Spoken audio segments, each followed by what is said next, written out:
And the health benefits are clearly there, which leads us to our next subject. Dear friend, Tim Cerullo is our next speaker. I've known Tim since, I guess, 2016, thereabouts, when he came in and took over as the market CEO for Bayfront Hospital, Port Charlotte, and Punta Gorda. So he handles, he's the market CEO, he's got 2 hospitals under him. And boy, we kind of hit it off because we got into the future of healthcare. What is it? He has taught me so much, and about where it's going, how we're going to get there, where it is today, which is, I was probably 20 years behind the cycle, and he kind of caught me up. But, you know, it's a discussion of the future of healthcare in general, and really get to start focusing on North Point in particular. So I want you to keep your mind open as he talks about this. The question that we have is, how is healthcare going to be delivered, and what's the role of the hospital in the future? And I can't think of anybody more qualified to speak about this than Tim Cerullo, Market CEO of Bayfront, Port Charlotte, and Punta Gorda. So please welcome.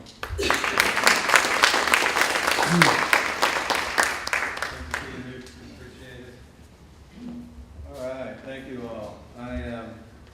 You know, like I said, I've been in market a little over 2 years and have enjoyed this area. It's just a wonderful area, great people, and Peter and I have spent countless times on the phone brainstorming about healthcare and talking about healthcare. So I'm going to jump in and show a few things about the future of healthcare. And you know, part of it is the future's already here. Very much so. The future is rapidly upon us. If you look at right here, this is a Da Vinci robot, and this is found in Port Charlotte Hospital. The Da Vinci robot, and you can see, I don't know if this has a laser pointer on it, but you can see this is a 4-arm robot, right? In the last couple of years, this used to be a 3-arm robot. Here's the tower, and this is a console. And in this console, the physician sits that's actually performing the surgery. Kind of interesting. You're doing all of these types of surgery: colorectal, general surgery, bariatric, GYN surgery. You know, there's a variety of things going on there. Matter of fact, I have a little video on this one. Can we see the Da Vinci video? And this will show how these arms move on this Da Vinci, for the Da Vinci robot. Uh-oh. No, it's coming.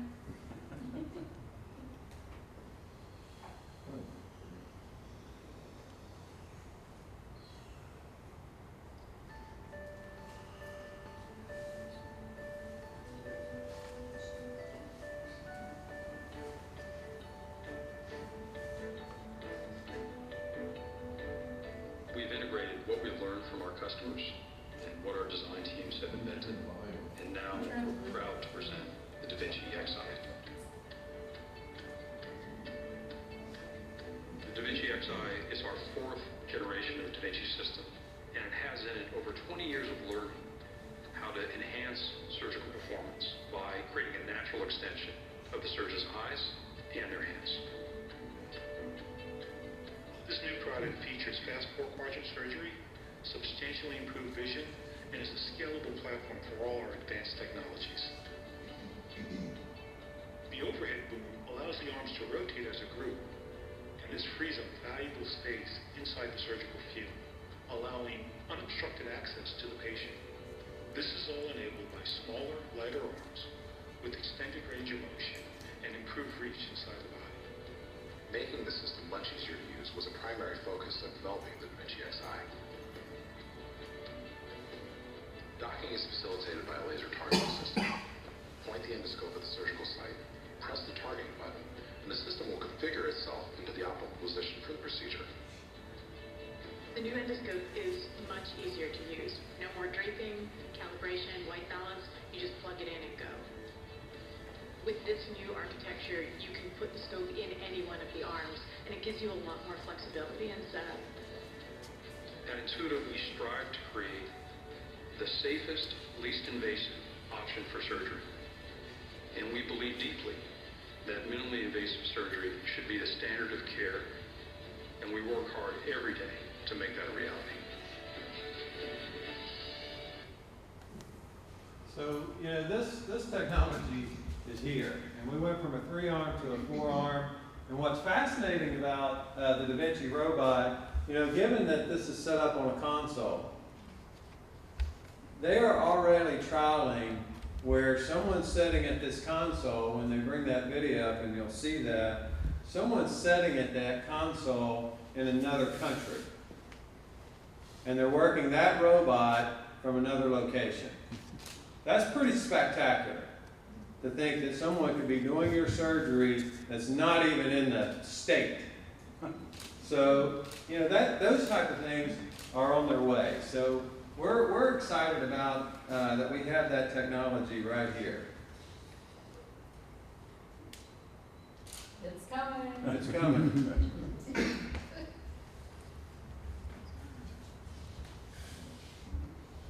It worked great this morning. If we can get back to the PowerPoint, that'll be good. That's what I'm trying to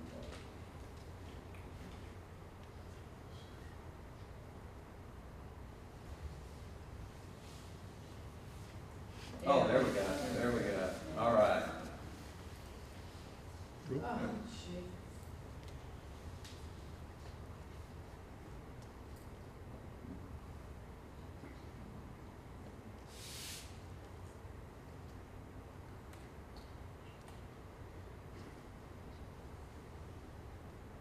Try that one more time. That's fine.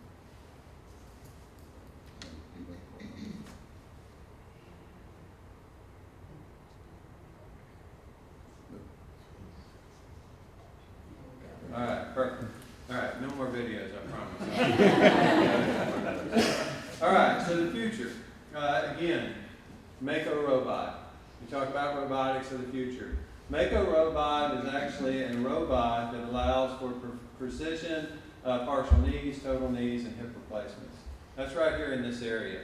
What's fascinating about the Mako robot is it does a 3D map of the knee, hip, whether it's partial or full knee. It does a 3D rendering of that. It takes that and puts it up on screen for the surgeon. The surgeon comes in, he's got that little drill bit, because when you do surgery on your knee, you got to drill out old bone. Well, what it does is it allows him to carve out that old bone following a computer map on the screen. So his depth is perfect. It only takes out the diseased part of the bone. So until the green is gone, you know, it's still there. So he just continues to map. And it's a perfect mat for your implant, which is pretty fascinating. So you're only getting rid of diseased bone on that. And what's interesting, you know, that we're talking about, it says, you know, if you sneeze and you've got that drill in your hand, you know how you shake when you sneeze, right? I do, at least. That robot doesn't. You sneeze and you want to move that arm, it will not let you. So you talk about the future of healthcare, and that's right here in our area. It's right here at Fort Charlotte, which is at Bayfront Health, which is nice. All right. I had a video on this. I'm not going to show a video on this one. This is actually the, I love this term. My marketing director put this on here. You know, this is a hybrid OR. This is a surgical theater. This is going to be in Bayfront, Fort Charlotte here by December. This is basically, you are taking the latest in diagnostic imaging, the latest in diagnostic techniques, the latest in surgical techniques, and combining that into one surgical room. This one room is about $4.8 million. Just this one room. But the technology, the way everything integrates, again, you've got the surgeon there who's, you know, you're bringing high-end surgeons doing high-end procedures, but the surgeon has so much control of what's going on. The 3D mapping on this machine is fascinating. So when you're starting to get into vessels, whether that's vessels of the heart or in the stomach or wherever, you're getting the clearest images anywhere. And that's going to be available come December. So, you know, those are fascinating technology. Actually, this technology right here should be, if I can beat Miami, Miami Heart. If I can beat Miami Heart, we will have the first of its kind in the state of Florida with this latest technology, which would be kind of cool, which is interesting. I like to push the envelope, so that's what we've been doing since I've been here for a couple of years. We want to keep pushing. All right, so this is coming. Telemedicine. Telemedicine is really kind of that forefront of where we need to go as healthcare. And I say that because I'll cover that in a few minutes, is the shortage of physicians and nursing in this area. Telemedicine is actually the way that we're going to keep up. So as we start to look out into the future, we've got to be more involved with a telemedicine product. The person who, I talked to Peter about it, ultimately my vision, that's going to win this race, is when you, as a patient, walks into a room and all of a sudden, you're followed by an endocrine, right? You've got an endocrine on your case, a primary care, you may have a nephrology, you may have a cardiologist. When you can walk into a room and all four of those people are up on screen talking about your care, that will take healthcare to another level. That will be a fascinating step when you can walk in and do that. But right now, we're already doing primary care. This past year, we contracted, Bayfront Health contracted with a local contractor to do primary care visits for their staff, so for our staff. So at any point, they can call up a primary care and talk to them directly. Now, there's companies out there doing that, and we're going to see if we can broaden that in the future. Neurology. A lot of hospitals have moved to neurology, especially in the ER.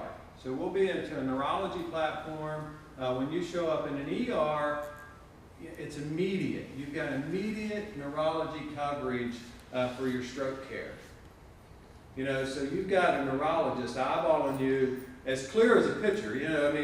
Those cameras are so clear anymore. They're picking up more with the cameras than they are with the human eye if they were there. But there is no wait.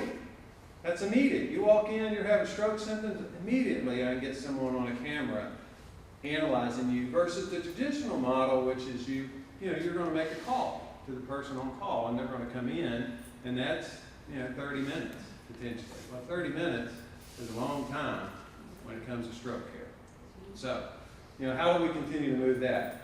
Behavioral health. We currently have behavioral health. You got clinical psychologists that you can call up at any time if you're in the ER and the inpatient stay. We've got clinical psychologists I can pull up on a computer screen. We've got pretty good coverage in this area, but if I needed them, they're there. We've already got that in place. And really one of the waves of healthcare right now is intensivists. An intensivist is a critical care provider that's usually in your ICUs, and they'll round on patients daily, because the ICUs, are very dynamic. It's very fluent. If you're a critical care patient and you're in an ICU, 1 minute you're doing great, and the next minute you're not, and having that availability of a tele-intensivist goes well just to be able to pull them up. So people will either be moving towards a tele-intensivist, or, larger institutions like Port Charlotte will have their own intensivists, which we hope to have by January 1. So those things are coming. Remote monitoring. I like this product because, many of your insurance providers and a lot of folks are going to remote home monitoring.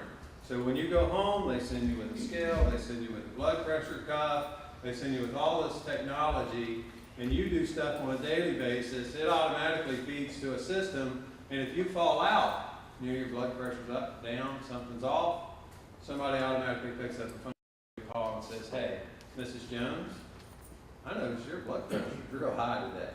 Did you take your medicine today? Is something going on?" And if you took your medicine and everything seems to be normal except your blood pressure's real high, maybe you can come to the doctor today. You know, so we're starting those type of things where you're really trying to check out what's going on with the patient on a daily basis.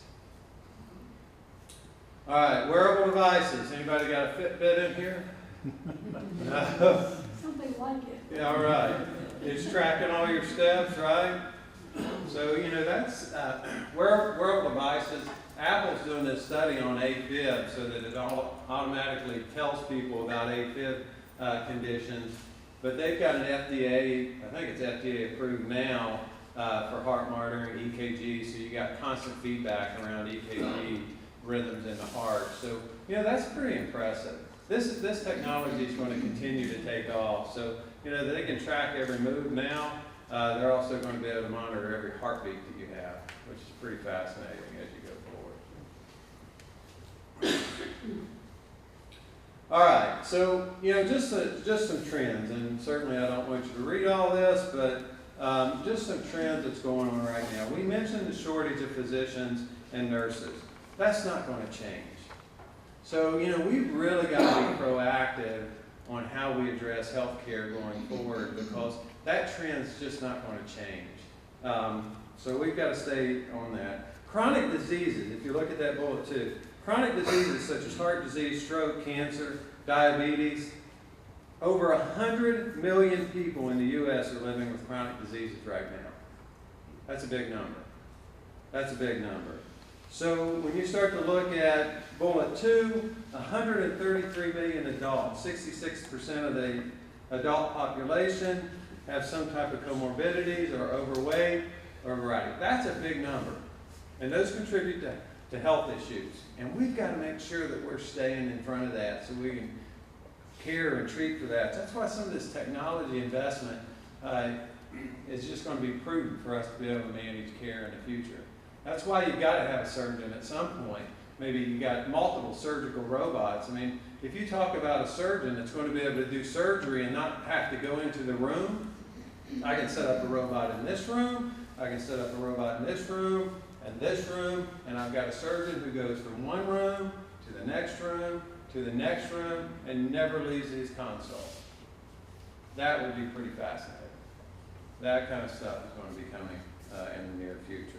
This is interesting that people over 60 currently, in 2000, there was 600 million. By 2025, right around the corner, you're talking about 1.2 billion people over the age of 60. That's a lot of people I've got to take care of. So we've got to prepare for that. All right. A few more trends. Hospital utilization rates have dropped. You're seeing, you know, more and more hospital utilization rates drop. Number one, better medicine. People are getting more engaged with their primary cares. They're getting into the physician offices. That's keeping them out of the hospital. It's also allowing them to live longer. So those things are good. You're seeing, you know, around politics, you know, what's going on with healthcare.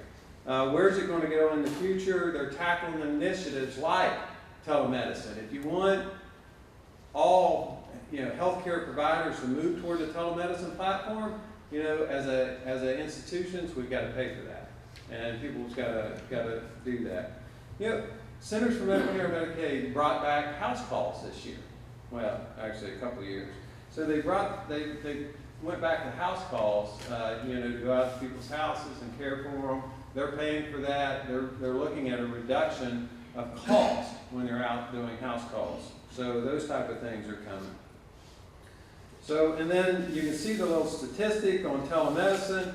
Last year, 1.2 million plus of people dialing into telemedicine. That number is just going to continue to surge. Actually, according to Becker's, when you look at the top 10 surveys, you can see the number of things that's going to happen around telemedicine, and these things make sense. Concierge medicine, medication management, manage your prescription instead of going back to the office. Minor urgent cares, pink eyes, fevers, get those prescriptions, birth control, home health management, that's coming. Chronic condition management, you know, again, that gets back to that home monitoring piece of it. So you can reach out on the telemedicine standpoint, pediatric after hours. You know, the days of pediatric patients going to the hospital, it's tough. I mean, these kids are resilient, and generally you can treat them with some type of medication. So Behavioral health, again, we mentioned. Post-hospital discharge follow-up, where you can get eyes on from a physician. All that stuff's coming, and then post-surgical follow-up, instead of you coming back to look at sutures that may have been dissolving sutures. You know, a physician can just pull up and you can take a look at that going forward. All right, so the future, and more into the future. And you guys are seeing these ads on TV now. This immune oncology stuff where you're using your own body. They're enhancing your own body's immune system now through drugs to go ahead and battle some of these cancer agents and battle some of these other diseases that are coming in. Gene therapy, I mean, being able to add additional DNA to your DNA to help you fight because you've got a weakened DNA system, all those things are coming also. All right, robots and humans. We're seeing a lot of enhancements around robotics, period, but you're also seeing enhancements around limbs, so it's a cute little picture. Robot caregivers, this is already in trial now. You know, people are home with their family members, but they've got to help get that family member out of bed. Well, they may just be almost as weak as the family member. So what you're going to end up with, and it's already in trial, is robots that can lift you out of bed. So they'll be able to take you where you want to go, and that is already in trial. So, you know, we can already automatically lift folks out of bed, but ultimately, you have a little robot bigger than that. It's going to be able to scoop you, get you up on your feet, and move you to the next level. So those things are coming. Those things are coming. Robot pets, I think this is cute, but robot pets is you know, going to be one of those things. You know, it gives you an opportunity to interact with someone. If you're at home and you're alone and you don't want to go into a nursing home or an ALF or something like that, robot pets is coming. And actually, you'll be talking to your pets because that'll be the Alexa of the future, right? So you'll be calling your dog by name. Your dog will probably be talking back to you, right? So, you know, you may or may not like that, but that kind of stuff is coming. That kind of stuff is coming. So that'll be neat. That'll be neat. So, and you don't have to take it on a walk if you don't want to. All right. Now, this is out here. This is future. But you know, you've heard about everything we've talked about, and you've seen what's going on around mapping, 3D mapping. Ultimately, you know, you can kind of see this human-like robot, 2 eyes, got his lights on, he's got his hands, right? This is coming. I don't know what year it's coming, but robots doing surgery by themselves will be a future of healthcare. I mean, it'll just have to be because we are going to be running low on physicians and surgeons. These things will be smarter. If you've got a physician now doing surgery from a console and it's being, you know, controlled by the surgeon, ultimately you can do a 3D map, and all the computer is doing at that time is following that 3D map that you laid out. So those things are coming. Kind of fascinating. All right, this is interesting, you know, because I know there's been discussions about hospitals, and we've seen the use rates of hospitals come down. This is actually, this is not a future vision. There's areas in Texas, I believe, that are already piloting some of these micro hospitals of the future. This is a I think this is like a 16-bed hospital.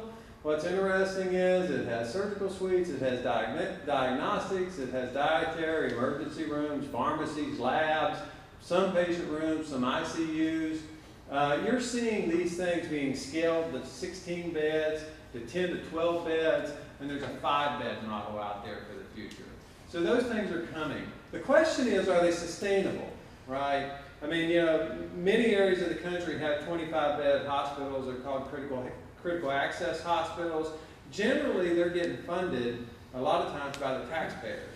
And ultimately, you don't want that. I mean, we think healthcare should be self-sustainable. So you want a business model that funds healthcare. You want it to be self-sustainable. We don't, you know, you wouldn't want to burden the taxpayers for that. So the question is, at a 18-bed hospital, can this be self-sustainable? You know, can it be self-sustainable? And there's probably good, dialogue out there that says it could, at least on a financial model, it could be self-sustainable. But, I think as more of these get up and running, we'll get a little traction and determine whether they are. Because as you guys move into communities like Northport, for example, or, all these different communities, you're wanting access to health care right next door. And, these start to give access to health care potentially right next door. So those type of things are coming and they're in development now. And it's just gonna take, a few years down the road to see what type of traction it is, because no one wants a failed business. No one wants a failed business in their backyard because they can't support it. So no one wants that. So the question is, what does this look like in the future, which is exciting.